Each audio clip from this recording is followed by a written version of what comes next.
जय श्री मुक्तिनारायण मुक्तिनाथ धाममा छौँ यो मुक्तिनाथको मन्दिर हो कुनै बेलामा आजभन्दा 46 साल 45 साल यसो म यहाँ भगवान् मुक्तिनाथ भगवानको सेवा गरेर अवसर पाएको थिएँ जीर्णोद्धार काम सकिएको थियो यो सब वरिपरि पनि त्यस्तो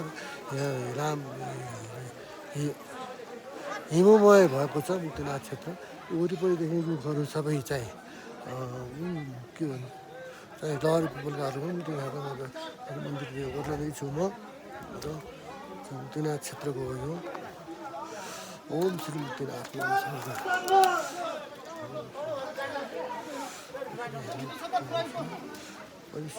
अहिले यहाँका संरचनाहरू धेरै परिवर्तन गरिएका रहेछन् अहिले लुगा टेनिया छ